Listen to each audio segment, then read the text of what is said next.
53-year-old Leonard Allan Cure was the first person to be exonerated by the Conviction Review Unit of the Broward County's State's Attorney Office in Florida. Cure had spent more than 16 years behind bars after being wrongfully convicted of a violent crime in Broward County. And now, according to authorities, Cure was shot and killed by a Georgia deputy during a traffic stop Monday morning. Man, that's rough. Broward State Attorney Harold F. Pryor said Monday in a statement he was devastated after hearing the news that Leonard was who he knew was a smart, funny, and kind person.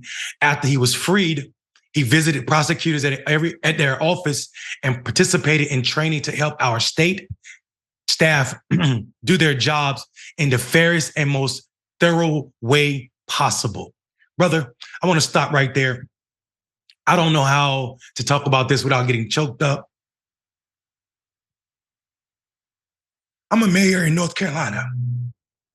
North Carolina has one of the highest Black men on death row that have been exonerated by this very project, the Innocent Project, out of any state. 33% of Black men, 33% of the people who have been freed from the Innocent Project in North Carolina were Black men. And some of them came home after doing 33 years, 40 years, 16 years, 20 years, and committed suicide. But to hear this brother got killed in a traffic stop, I apologize to the audience for being emotional, but I knew some of those brothers. And to hear that this brother came home and was killed in a traffic stop after he not only didn't give up on the justice system after they arrested and convicted him wrongly for 16 years, still working with the prosecutor office, the same office that sent him there to ensure that it didn't happen to anybody else, is horrible and wrenching to me. Wise, what do you say about this? I mean, I don't see how it could get any worse than this, right? To lose 16 years of your life, people just see that number, and they don't really understand that in those 16 years, it's birthdays, it's family members passing away that you didn't get a chance to spend with. It's a lot of firsts. It's a lot of just milestones that you miss out on, just big chunk of your life that you miss out on. And that's before you even consider the conditions of a lot of the penitentiary system, right? A lot of the ways these brothers and sisters have to live in the penitentiary are quite inhumane.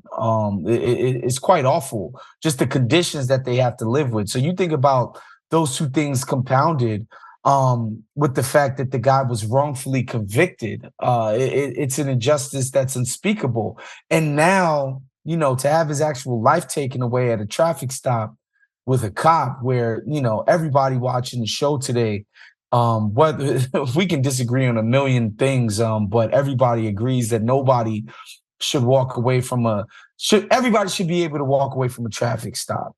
That shouldn't be a life-ending altercation or situation. So that's tragic. Obviously, my thoughts and my heart goes out to this man's family. Again, this is a miscarriage of justice that goes beyond anything. Yeah, man, I think you're absolutely right. And let's get into speaking of the traffic stop and how people should walk away. Let's get into some of the details according to Omar Ortiz from the Miami Herald. At about 7:30 a.m., a Camden County deputy stopped Cure as he was driving on Interstate 95. The Georgia Bureau of Investigation said in a statement, Cure complied with the officer's commands, including getting out of the car. The Georgia State Agency noted until police told him he was under arrest. They carried, Ortiz goes on to say, after not complying with the deputy's request, the deputy tased Cure, the GBI said.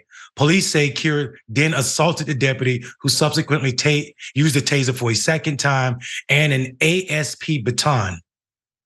Again, like I said, that's according to Omar Rodriguez at Miami Herald. However, Cure still did not comply, according to the GBI.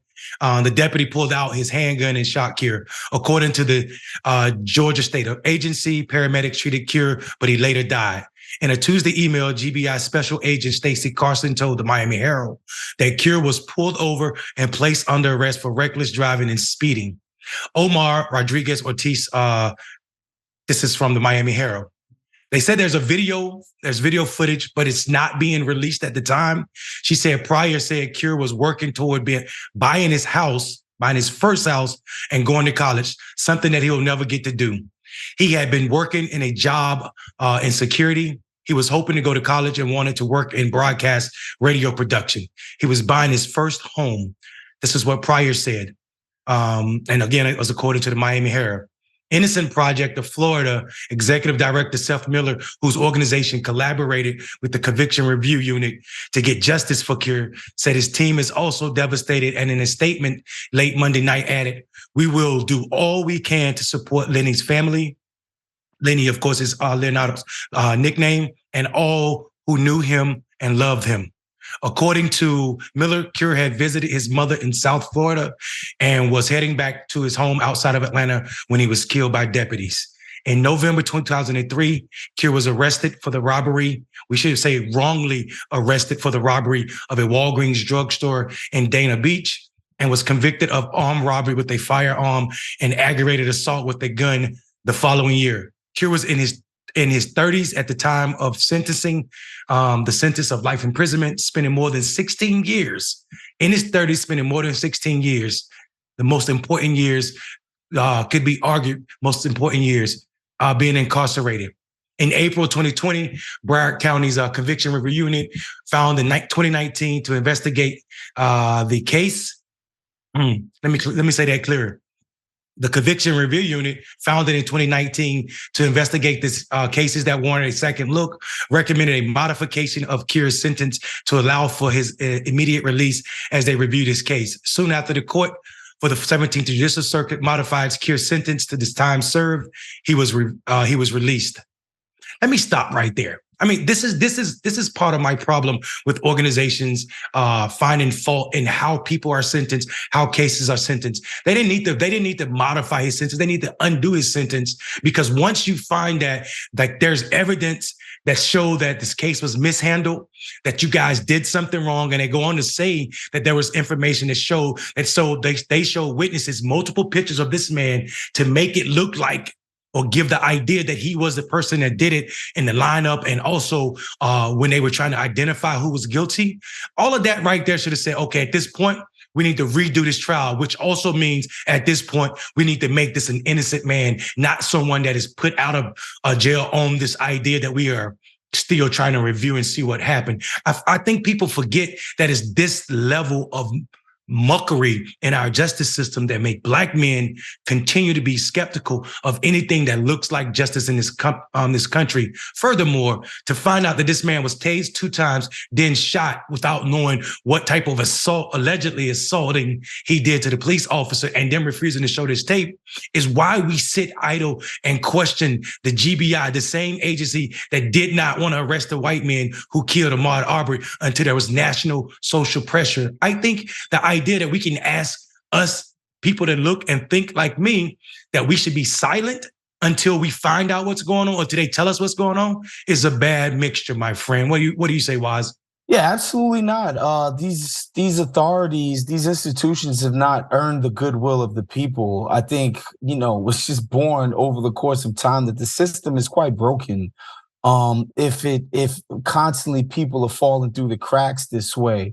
And so this idea that they should get the benefit of the doubt and the people should just fall in line with every single decision that they make, they haven't earned that level of credibility. And so obviously I vehemently I vehemently disagree with that. And as far as you said, by overturning it, they should have overturned his conviction. You know as well as anybody that these DAs and these courts, they hate doing that. They sort of hate correcting the record. They almost treat it as if it's like a sport, and their win-loss record is being called into question. And it's not about the lives of actual individuals, actual flesh and bone people, the way they treat these cases, even when they see that the evidence that they use was shoddy at best. Some of it feels like they feel like it's a bit of a, this will be like the domino effect that'll have to question most of their cases. But I say, man, that's rightfully so. If you're conducting investigations in such a shoddy manner that you're sending a bunch of people to prison for no reason, then yeah, that should definitely be the case. people will go on to say, because we found out, in October 2022, the review unit concluded the case against Cure is so weak that it's given rise to a reasonable doubt as to his culpability and that he's most likely innocent.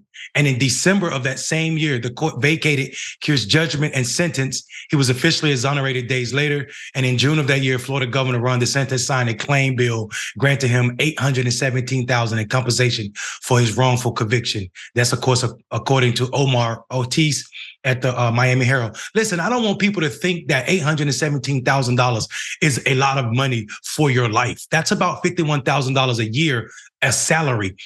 So consider if that man was out in his 30s to mid 40s, throughout his 40s, he would have been making $51,000 a year. That's what that's equivalent to. But that doesn't account for the trauma that's associated with being separated from your family, being locked in a prison and treated like an animal. And we already know the context in which American prison systems exist. So I think that number is not enough to compensate someone who did that, especially to find out he comes home and be killed by the same justice system. Wise, you get the last word, brother. Yeah, again, there's no words that can describe this. I just hope that his family is able to get, their hands on some level of resources in order to move forward in all of this. My heart breaks for them. This is just an unimaginable tragedy, and think that, that a citizen would die at the hand of the state, the very people that are tasked with protecting us, just makes it that much worse.